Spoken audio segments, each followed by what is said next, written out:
Hello, good morning class. और क्या हाल चाल। आशा करते हैं आप सब सही होंगे। आज हम लोग स्टडी करने वाले हैं चैप्टर नंबर 2।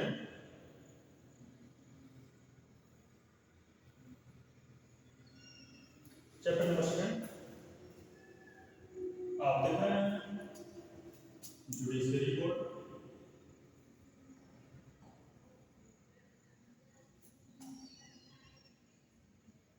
जुडिशियल सर्विस और मैं आपका प्यारा C K Yadav. My dear friends, आप सभी को पता है कि हम जो क्लासेज अटेंड कर रहे हैं ये आपका क्लैट यूजी पीजी के साथ साथ आपके किसी भी लॉ डिफेंसेज में जितने भी एग्जाम होने वाले हैं, जिसमें भी आपका आईपीसी 1860 है, उन सभी को हम कवर करने वाले हैं। तो आप सभी को मैं बताना चाहता हूँ कि आपको ये भी पता होगा कि 1 जुलाई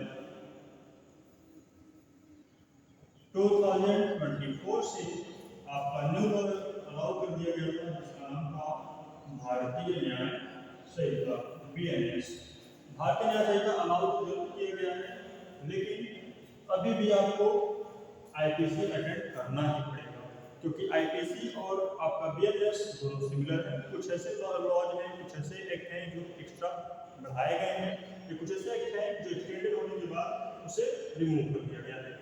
तो चलिए हम लोग बिना समय गवाए शुरू करते हैं आज का क्लास चैप्टर नंबर 2, जो आपका बिलोंग करता है जनरल एक्सप्लेनेशन। तो आज हम लोग देखने वाले हैं चैप्टर नंबर 2 जनरल एक्सप्लेनेशन। सबसे पहले हम लोग आउटलाइन बात कर लेते हैं कि हम किस टॉपिक पर आज चर्चा करेंगे। आउटलाइन में फर्स्ट थिंग है कि 6 नंबर, इससे पहले हम लोग एक वीडियो पढ़ चुके हैं जिसमें हम लोग चैप्टर नंबर 1 कवर कर चुके हैं। अगर आप लोग मेरे चैनल में नए हैं तो वहां से प्लेलिस्ट जा करके जुडिशियल सर्विस पे जा करके आप वहां से इजीली उसे लर्न कर सकते हैं। तो चलिए हम शुरू करते हैं आज का अपना session chapter number 2 general explanation. बेटा चैप्टर एक नंबर 6 जो है वो बात करता है definitions of the word be under subjected to the exceptions. मतलब ऐसे कौन-कौन से एक्सेप्शंस है जो इस चैप्टर के थ्रू या इस चैप्टर में डिफाइन किए गए हैं, एक्सप्लेन किए गए हैं। 7 बात करता है sense of the education once explained, ठीक है। 8 में बात किया गया है जेंडर के बारे में, 9 में नंबर्स, 10 में मैन एंड वुमेन, मतलब मैन और वुमेन के बारे में वर्णन किया गया है। 11 बात किया गया है पर्सन, 12 में पब्लिक, 13 में इसे ओमिटेड कर दिया गया, मतलब इसे हटा दिया गया, ठीक है, रिमूव कर दिया गया। 13 नंबर को रिमूव कर दिया गया। 14 की बात करते हैं सर्वेंट ऑफ गवर्नमेंट्स, मतलब कौन कौन से पर्सन होते हैं जो आपके सर्वेंट ऑफ गवर्नमेंट या लोक सेवक कहलाते हैं, लोक सेवक। 15 बात करते हैं इसे रिपील कर दिया गया और 16 को भी रिपील कर दिया गया है, ठीक है। 17 में बात किया गया है गवर्नमेंट के बारे में, मतलब गवर्नमेंट क्या होता है। 18 में इंडिया, 19 में जज, 20 में कोर्ट ऑफ जस्टिस, मतलब कोर्ट ऑफ जस्टिस में कौन कौन से क्वेश्चन इन्वॉल्व होते हैं उसके बारे में। 21 में पब्लिक सर्वेंट, 22 में मूवेबल प्रॉपर्टी, मतलब कौन कौन सी प्रॉपर्टी होती है जो मूवेबल होती है। 23 में रॉन्गफुल गेन में रॉन्गफुल लॉस, और उसके बाद गेनिंग रॉन्गफुल या loss wrongful, losing loss wrongful. Next है डिसऑनेस्ट, 24 में डिसऑनेस्ट की बात की गई है। 25 में फ्रॉडुलेंट की बात की गई है। 26 में रीजन ऑफ बिलीफ की बात की गई है। 27 में property in possession of weak wife clerk और सर्वेंट। 28 में काउंटर फिट की बात की गई है, काउंटर फिट जानते हैं। 29 डॉक्यूमेंट, 29 ए इलेक्ट्रॉनिक रिकॉर्ड्स, मतलब डॉक्यूमेंट की बात या प्रोवाइड किया गया था 29 ए, जिसमें डिफाइन किया गया कि कोई भी आईटी वर्ड आईटी जितने भी हैं, जितने भी डॉक्यूमेंट्स से क्रिएट किए जाते हैं उसमें क्या होंगे 29 ए होंगे। 30 variable security, 31 appeal, 32 words reference to act include legal functions, 33 act के बारे में बात किया गया है और उसमें ओमिशंस के बारे में बात की गई है। 34 act done by the service several persons in the furtherance of commission's intention. 35 when such a effect criminal by the reason of acts being done by the criminal knowledge. और 36 में affect caused partly by the act and partly by omissions. Cooperations की बात की गई है 37 में और 38, 39, 40, 41, 42, 42। इसके अलावा ये आज का सेशन हमारा बहुत बड़ा होने वाला है, तो इसे हम 2 पार्ट में डिवाइड करके पढ़ेंगे। कितने पार्ट में? 2 पार्ट में। कौन कौन से? हम लोग सेक्शन 37, ठीक है, मतलब 6 to सेक्शन 37, 6 to सेक्शन 37 इस वीडियो में पढ़ेंगे, जो आपका पार्ट 1 करके आएगा, और 37 टू जो आपका रिमेन्स है वो सभी आएगा पार्ट 2 में। और ये दोनों बल मिलकर हमारे क्लियर करेंगे चैप्टर नंबर 2, मतलब चैप्टर 2 हम लोग 2 पार्ट में डिवाइड करेंगे, जो 6 to 37 होगा, मतलब ये अबाउट इसमें हम लोग 36 सेक्शन 31 सेक्शन पढ़ेंगे, और बाकी 37 के बाद जो भी हमारे रिमेन्स बचते हैं सब पार्ट 2 में हम लोग क्लियर करेंगे। तो चलिए बिना समय गवाए शुरू करते हैं आज का क्लास, क्योंकि ये आज का क्लास हमारा बहुत लंबा होने वाला है। पेज नंबर 14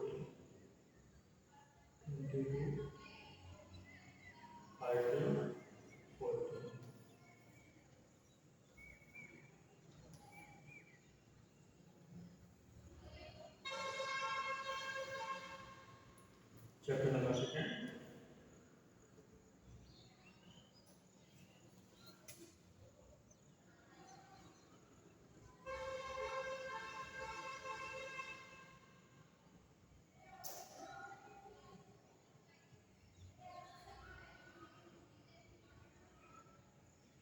बहुत ज़्यादा लॉन्ग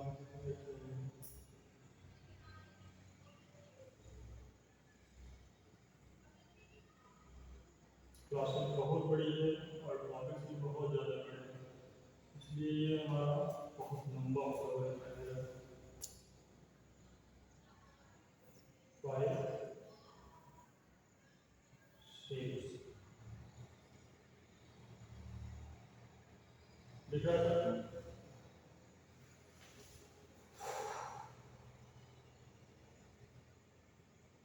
चैप्टर नंबर 6।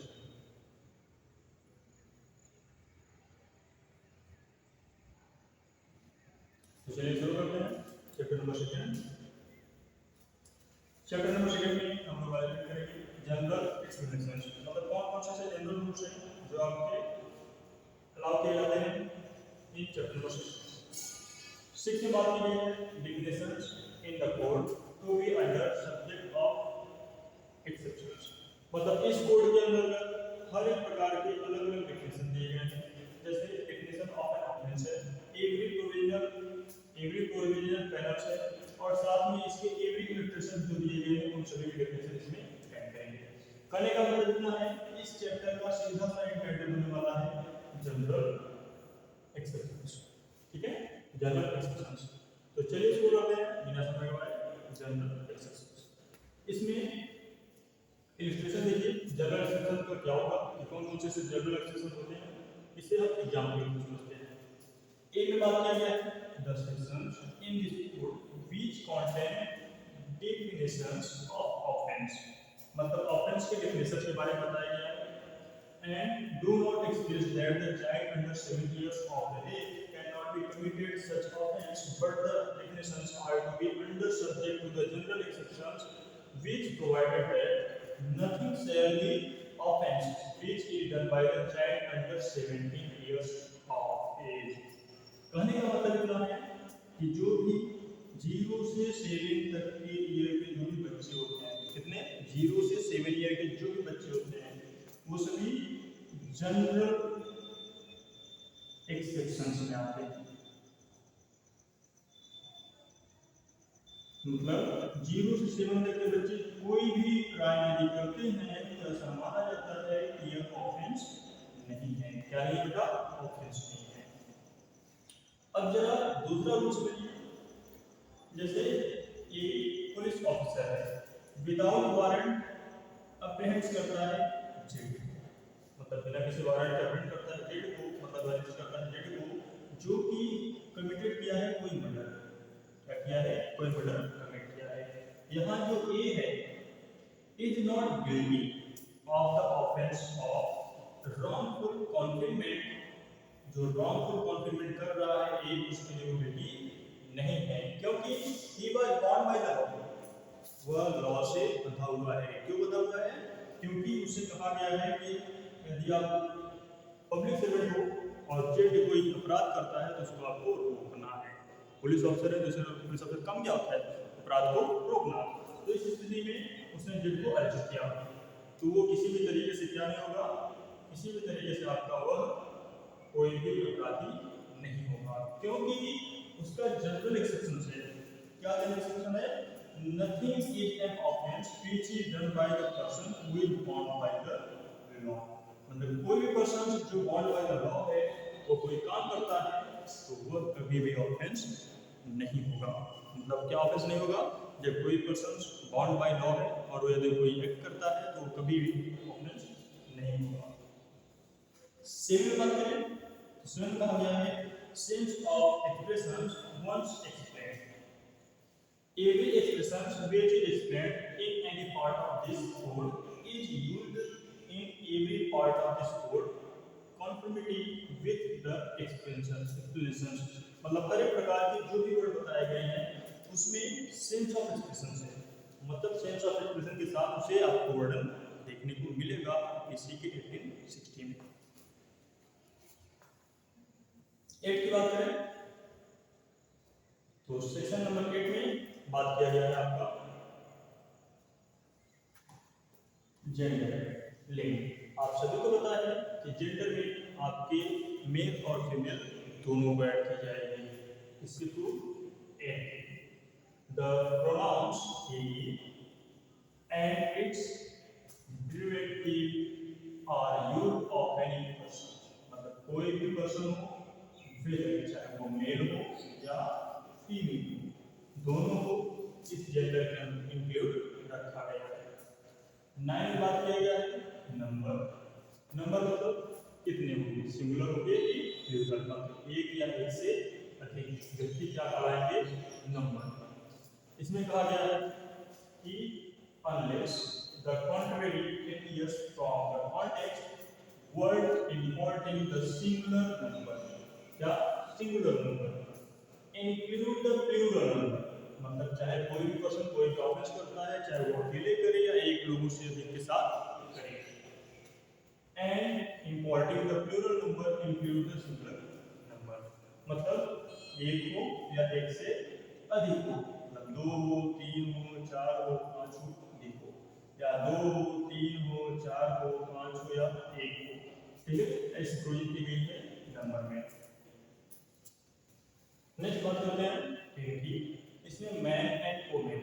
देखो अभी मैन और मेल और फीमेल के बारे में बात कर रहे थे जेंडर में, अभी उसके बाद टीम में क्या कर रहा है? Man and women. कोई भी मैन वर्ड है डिनोट्स एन मेल ह्यूमन, मतलब मैन वर्ड किसे डिनोट करता है? किसी भी ह्यूमन मेल को। Any as of any as, किसी भी उम्र की, चाहे वो छोटा हो, बड़ा हो, 7 वर्ष का हो, 5 वर्ष का हो, 4 वर्ष का हो। मैन का मतलब ह्यूमन बीइंग का male. And the word woman, और जो यहाँ ओमेन वर्ड है, ओमेन का क्या मतलब है? Denotes a female human. किसे कहा गया? Female human of any as, किसी भी एज का। कहने का मतलब सीधा सा है कि चाहे कोई भी लड़की हो, 4 साल, 5 साल, 3 साल, या कोई अपर साइड के वुमेन्स हो, अपर एज के वुमेन्स हो, वो सभी आपके सेक्शन नंबर 10 में आएंगे। सेक्शन नंबर 11 की बात करें तो इसमें पर्सन का एक्सप्लेनेशन दिया गया है। पर्सन मतलब क्या होगा? पर्सन मतलब होगा कि कोई भी कंपनी, एनी कंपनी, क्या होगा? एनी कंपनी या कोई एसोसिएशन। संगठन हो, संस्था हो या बॉडी ऑफ पर्सन हो, ठीक है, या ये सभी क्या होंगे, वो इन्वॉल्व हो या ना हो, लेकिन सभी किसके इंक्लूड आएंगे, पर्सन के इंक्लूडिंग में आएंगे, पर्सन के अंतर्गत में आएंगे। तो पर्सन आपको क्लियर हो गया। 12 नंबर है पब्लिक। पब्लिक का मतलब क्या है? पब्लिक का मतलब होता है कि एनी क्लास ऑफ पब्लिक, किसी भी क्लास का कोई भी व्यक्ति या एनी कम्युनिटी का कोई व्यक्ति, वो सभी किसके इंक्लूड आएंगे, पब्लिक में। आप सभी को बताया गया कि थायराइड को ओमिटेड कर दिया गया था, ठीक है, तो थायराइड को पढ़ने की कोई जरूरत नहीं है क्योंकि उसे हटा दिया गया था। 14 की बात करें, सर्वेंट ऑफ गवर्नमेंट, मतलब इसमें 14 में बात की गई है सर्वेंट ऑफ गवर्नमेंट के बारे में। इसमें कहा गया है कि सर्वेंट ऑफ गवर्नमेंट का मतलब होता है एनी ऑफिसर, कोई भी ऑफिसर, और servant continued appointment or employed in India by under the authority of government, मतलब कोई भी व्यक्ति जो गवर्नमेंट ऑफ इंडिया में सर्वेंट के थ्रू या किसी भी नौकरी के थ्रू अपॉइंट किया गया है, वो सभी क्या होते हैं, सर्वेंट ऑफ गवर्नमेंट होते हैं। 50 में बात की गई है, लेकिन आपको बता दें 15 और 16 दोनों को गवर्नमेंट ऑफ इंडिया के लिए इंक्लूड क्या कर दिया गया है, डिफाइन कर दिया गया है, इसे भी ब्रिटिश इंडिया के अंतर्गत डिफाइन कर दिया गया है। मतलब कहने का मतलब इतना है कि गवर्नमेंट ऑफ इंडिया में 15 और 16 को डिफाइन कर दिया गया है, इसलिए इसे स्टडी करने की कोई जरूरत नहीं है। नेक्स्ट है गवर्नमेंट। अभी हमने को देखा कि 15 16 किसमें आता है, गवर्नमेंट में,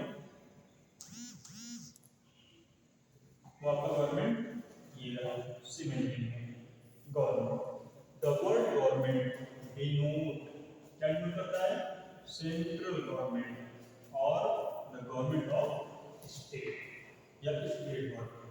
मतलब जो गवर्नमेंट है, गवर्नमेंट को 2 पार्ट में डिवाइड किया गया है। कितने पार्ट में, 2। कौन कौन सा, एक होगा आपका स्टेट गवर्नमेंट और एक होगा आपका सेंट्रल गवर्नमेंट। कौन सा गवर्नमेंट, सेंट्रल गवर्नमेंट। तो स्टेट गवर्नमेंट सेंट्रल गवर्नमेंट समझ में आ गया, ये किसकी बात की गई है, 17 में। 18 की बात करें, 18 में इंडिया का डेफिनेशन है। इंडिया का मतलब क्या है, जो भी टेरिटोरियल ऑफ इंडिया है, जो भी टेरिटरी ऑफ इंडिया है, और साथ में कोई भी स्टेट इंक्लूड किया गया है इसमें, देखिए जम्मू एंड कश्मीर को, मतलब कोई भी टेरिटोरियल स्टेट को, कोई भी इंडिया का पार्ट को उसमें किसके लिए डिवाइड रहेगा, इंडिया में आएगा। 19 में बात की गई है जज के बारे में। जज जो डिनोट करता है not only the persons of who officially designated as the जज, मतलब सिर्फ उसे ही वो जज के इंक्लूड में नहीं रखता, बल्कि आल्सो एवरी पर्सन, उससे रिलेटेड जितने भी लोग हैं सभी को वह क्या करता है, जज के इंक्लूड में रखता है। मतलब जो भी न्याय का कार्य करते हैं उन सभी को जज वाले पार्ट में रखा गया है। अब इसमें थोड़ा सा एक्सप्लेनेशन दी गई है कि who is empowered by the law to give in a legal proceeding, मतलब कोई भी एम्पावर्ड बाय द लॉ हो और उसे लीगल प्रोसीडिंग करने का अधिकार हो, जैसे कि सिविल का या क्रिमिनल का, मतलब सिविल का या क्रिमिनल का, दोनों का यदि किसी भी प्रोसीडिंग में उसे एम्पावर्ड किया गया हो। अ डेफिनेटिव जजमेंट और a judgment which is not agreed against, मतलब किसी प्रकार से कोई भी यदि किसी प्रकार से कोई भी यदि न्याय का कार्य करता है तो उसको जज के इंक्लूड में आएगा, ठीक है, considered by the some other authority and different. अब हमें इसमें आपके लिए क्वेश्चन है बेटा, जरा नोट करिएगा। आज का क्वेश्चन है, क्या हमारे यहाँ जो एक पहले सरपंच हुआ करते थे, कौन होते थे, सरपंच, क्या वो जज होते थे? सरपंच क्या एक जज होते थे? इसका उत्तर आप क्लास के एंड में दीजिएगा, ठीक है, इसे आप याद रखें। सर क्या सरपंच जज होते थे? इसका आंसर आपको यस और नो मिलेगा। अगला बात किया गया है कि जितने भी पर्सन ऑफ बॉडी हैं या जितने भी पर्सन हैं एम्पावर्ड किए गए हैं कि लॉ के थ्रू में उन्हें जजमेंट करना है, वो सभी क्या होंगे? जज कैटेगरी में आएंगे। जरा से इलस्ट्रेशन देखिए, आपको तुरंत ही समझ में आ जाएगा कि जज का मतलब क्या है। इलस्ट्रेशन फर्स्ट है कहता है कि अ collector exercising jurisdictions in a state under the Act of 1859 is a judge। मतलब 1859 के थ्रू जो कलेक्टर होता है वो क्या होता है? एक जज ऑफ बॉडी होता है। ठीक है। सेकेंड नंबर डी बोला गया है कि अ magistrate exercising jurisdictions is in respect of a charge on which he has power to sentence to fine or imprisonment without appearance to the judge। मतलब कोई भी मजिस्ट्रेट है वो भी क्या होगा?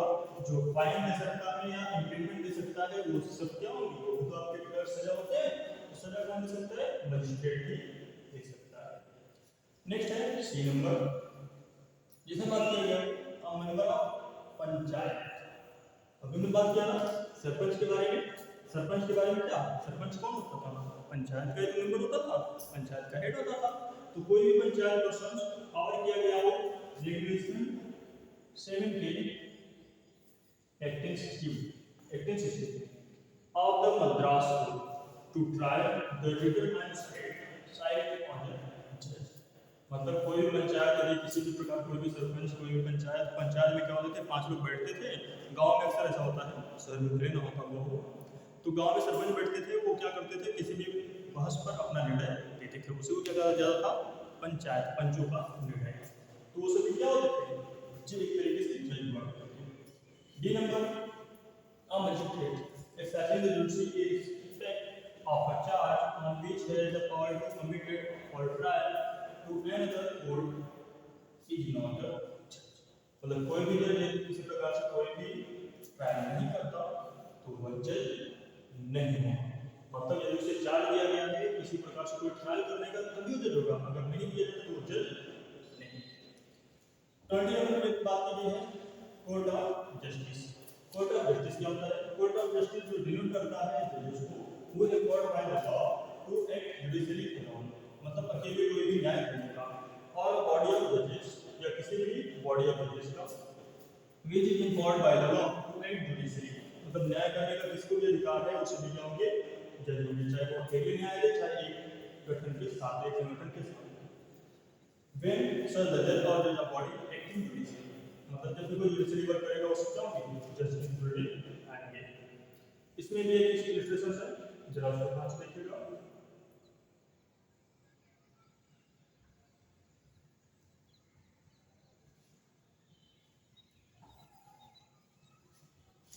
इसमें कहा गया है और पंचायत एक्ट के अंदर रेगुलेशन में जो भी आपको बताया उसे भी क्या थे? Empowered to try determine side in a court of justice. तो वो भी कोर्ट ऑफ जस्टिस चलाते थे, इसलिए वो भी क्या है? एक जज के पार्ट है। 21 बात किया गया है पब्लिक सर्वेंट। पब्लिक सर्वेंट मतलब public servant denote the person falling under any of the descriptions following thing. मतलब कुछ ऐसे थिंग्स हैं जो बताते हैं कि पब्लिक सर्वेंट कौन कौन होते हैं। आपका फर्स्ट नंबर हटा दिया गया था, ठीक है, तो उसके लिए फर्स्ट नंबर दीजिएगा। सेकंड नंबर देखिए, every commission officers in a military. मतलब किसी मिलिट्री का कोई भी ऑफिसर है वो सभी क्या? Servant of public. जैसे कि नेवल हो, एयर फोर्सेस हो, या आपका कोई भी पार्ट ऑफ इंडिया का गवर्नमेंट ऑफ इंडिया के थ्रू ऑथराइज किया गया हो। थर्ड नंबर किया गया है एवरी जज include any person empowered by the law to discharge whether by himself or as a member of any body of persons and administrative functions। मतलब इसी प्रकार से कोई भी जज का पावर हो या जज का कोई भी पर्सन हो, सभी क्या होंगे? पब्लिक सर्वेंट में आएंगे। फोर्थ नंबर बात किया गया है every officer of the court. कोई भी कोर्ट का ऑफिसर, चाहे वो किसी प्रकार से कोई डॉक्यूमेंट क्यों ना रखता हो, यहाँ तक every court of officers justice related कोई भी कोर्ट ऑफ ऑफिसर हो, या इसकी ड्यूटी हो कि ऑफिसर का काम करे या किसी भी तरीके से वो कि एनी डॉक्यूमेंट करे या प्रोसीडिंग जो वर्क करता है तो उसमें क्या होंगे पब्लिक सर्वेंट में आएंगे। फिर बात किया गया है every government assessors members of panchayat and court of justice और पब्लिक सर्वेंट, मतलब कोई भी पब्लिक सर्वेंट आपके पब्लिक सर्वेंट में आएंगे जो गवर्नमेंट ऑफ इंडिया के थ्रू अपॉइंट किए गए हैं। 6 में क्या बात की गई है? 6 में कहा गया है कि every arbitrators or other persons to whom any cause or matters have been referred to decisions or reports of any court of justice and part of authority of public is public servant, मतलब कोई भी justice का part कोई भी authority of government को वो सभी क्या होंगे आपके पब्लिक सर्वेंट होंगे। 7 की बात की गई है कि कोई भी पर्सन जो होल्ड करता है किसी भी ऑफिस को जो आपका एम्पावर्ड प्लेस हो या कोई भी आपका पर्सन कॉन्फिडेंट हो वो सभी क्या होंगे पब्लिक सर्वेंट। एक बात किया गया है कि एवरी ऑफिसर्स ऑफ गवर्नमेंट, यहाँ देखिए सीधा बोल दिया कि कोई भी गवर्नमेंट का ऑफिसर जो ड्यूटी करे इसकी ड्यूटी हो लोगों की सेवा करना या गवर्नमेंट ऑफिस हो या पब्लिक हेल्थ हो या कोई से भी हो या इंफॉर्मेशन ऑफिसर हो वो सभी क्या होते हैं पब्लिक सर्वेंट। 9 की बात की गई है every officers whose duty is it is such an officer, मतलब कोई भी ऐसा पर्सन जो ऑफिसर हो क्या हो ऑफिसर हो and take receipt if the expend any property on behalf of the government, मतलब सीधा सा बात है कि गवर्नमेंट का कोई भी पर्सन हो जो ड्यूटी करता हो फॉर द गवर्नमेंट वो सभी क्या है गवर्नमेंट ऑफिसर्स हैं। इतना झंझट करने से कोई मतलब नहीं है। जरा देखिए एक बार एक्सेप्शन देखना भाई बहुत जरूरी है क्योंकि एग्जाम में चलता है तो कुछ छोड़ने से अच्छा है कि उसे स्टडी कर लें। 10th नंबर में बात किया गया है। 10th बात की बेटा कि every officers whose duty is to office to take a receipt and expense to the property, अभी इसके बारे में सारा डिस्कस किया कि कोई भी ऑफिसर जो किसी प्रॉपर्टी को कीप करता है या किसी प्रकार से कोई भी डिस्ट्रिक्ट या विलेज में कोई लाइव करता है डॉक्यूमेंट्स को रखने के लिए गवर्नमेंट के थ्रू उसे भी क्या होंगे 11 बात किया गया any person who holds the office, अभी हमने बात किया कि कोई भी किसी प्रकार से कोई भी ऑफिस में रहता है तो उसे भी क्या होंगे पब्लिक सर्वेंट। एक अलग से बात की गई है 11 में सॉरी 12 में 12 नहीं हाँ 12 में बात की गई है कि कौन कौन पर्सन आपके गवर्नमेंट होंगे पब्लिक सर्वेंट होंगे। तो यहाँ आप देख रहे हैं कि public servant of pay of governments और the demands of fees commission for the performance of the public duties, मतलब कोई भी परफॉर्मेंस पब्लिक ड्यूटी करेगा उसको क्या होंगे पब्लिक सर्वेंट होंगे। यहाँ कुछ एक्सप्रेशंस हैं जरा इसको हम लोग देखते हैं कि कौन कौन से पब्लिक सर्वेंट में आएंगे उसके अकॉर्डिंग जो कर दिए थे। तो expressions a municipal commissioner is public servant, जो म्युनिसिपल कमिश्नर होते हैं कमिश्नर्स होते हैं वो सभी क्या होते हैं पब्लिक सर्वेंट होते हैं। क्या होते हैं बेटा पब्लिक सर्वेंट। एक्सप्लेनेशन बन दिया गया जिसमें कहा गया कि person falling under any of the above descriptions are public servants whether appointed by the government or not, मतलब गवर्नमेंट के जो जितने लोग हैं सभी पॉइंट में सभी पब्लिक सर्वेंट होंगे अन्यथा नहीं। यहाँ पब्लिक सर्वेंट बार-बार वर्ड आता है ना, तो इसका मतलब क्या होगा every person who is actual possessors of the situations of the public servant, मतलब कोई भी जो सिचुएशन के अकॉर्डिंग पब्लिक सर्वेंट के काम करे वो सभी क्या होंगे पब्लिक सर्वेंट होंगे। एक्सप्रेशन थर्ड में बोला गया है एक आपका वर्ड आया है इलेक्शन। इलेक्शन का मतलब है जो डिनोट करता है any election for the purpose of selecting members of the any legislative municipals and the public authority, मतलब कोई भी पब्लिक अथॉरिटी का जो कुछ भी करा जाता है उसे क्या होते हैं पब्लिक सर्वेंट। तो आई थिंक पब्लिक सर्वेंट आपको समझ में आ गया होगा।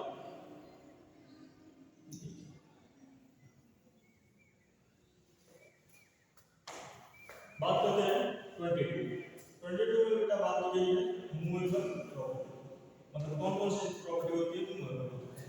The word movable property are intended to include corporeal property और एवरी डिस्क्रिप्शंस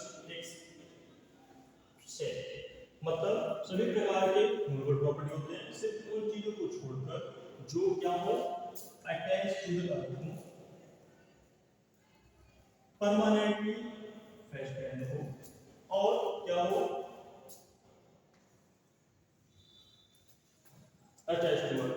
बस दो थिंग्स याद रखना, जो लैंड से संबंधित हो, ठीक है, क्या हो बेटा, लैंड से संबंधित हो, थिंग्स अटैच टू अर्थ हो, परमानेंटली एक्सटेंड हो। जैसे मान लो घर, क्या घर को हम कहीं ले जा सकते हैं?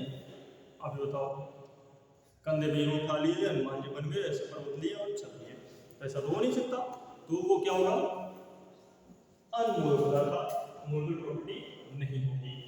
और उसके बाद कोई भी पेड़ होता है, खड़ा कास्ट होता है, पेड़ वगैरह होता है, क्या आप उसके लिए जा सकते हो? इस पेड़ को भाई ऐसे उखाड़ कर लेकर चले जाओगे? नहीं ना। दोस्तों क्या होंगे, अनमूवेबल। तो मूवेबल प्रॉपर्टी में सभी चीजें आएंगी, सिर्फ किसी चीज छोड़ करके जो अटैच टू द अर्थ हो, या जिसे परमानेंट रेजिडेंट है। जो परमानेंट रेजिडेंट है वो सभी क्या होंगे, इमूवेबल प्रॉपर्टी। 23 बात किया गया है रॉन्गफुल गेन के बारे में। रॉन्गफुल गेन क्या होता है, जो भी unlawful property which the person gain is not legally, मतलब कोई भी पर्सन यदि किसी भी प्रकार से किसी प्रॉपर्टी को गवर्नमेंट के थ्रू या लीगल के थ्रू हासिल ना करता है, उसे हम कहते हैं रॉन्गफुल गेन। जैसे मान लो आप 5,000 रुपये लेकर जा रहे थे, एक झापड़ खींच के लगाया और 5,000 आपसे छीन लिया। तो जब 5,000 में आपसे छीन लिया तो क्या उस स्थिति में वह राइटफुल गेन होगा, लीगली गेन होगा? नहीं, क्या होगा, रॉन्गफुल गेन। अब जब रॉन्गफुल गेन होगा तो भाई रॉन्गफुल लॉस भी तो होगा। तो रॉन्गफुल लॉस किसका होता है, जो पर्सन प्रॉपर्टी क्या करे, लॉस करे, मतलब जिससे हम छीनेंगे वो क्या होगा, रॉन्गफुल लॉस। जैसे मान लो आपका मैंने पैसा छीना था, तो आपको क्या हुआ, रॉन्गफुल लॉस हुआ ना, मतलब आपसे ईमानदारी से नहीं बल्कि आपसे छीनकर लिया गया।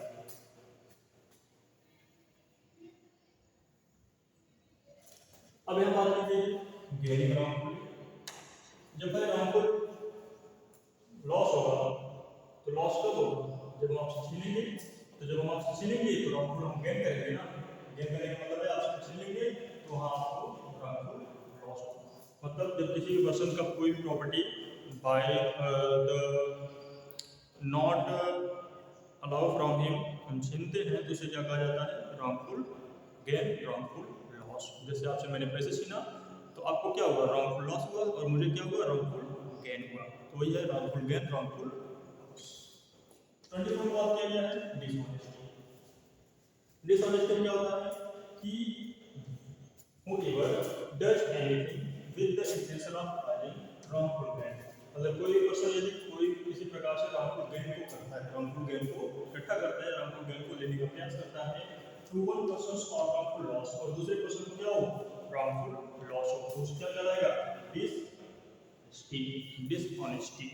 मतलब अभी हमने मतलब बोला ना कि 5,000 रुपये आप लेकर जा रहे थे, मैं आपसे मार्केट छीन लिया, तो इसमें क्या होगा, आपको रॉन्गफुल क्या हुआ बताओ, रॉन्गफुल लॉस हुआ, और मुझे क्या हुआ, रॉन्गफुल गेन हुआ।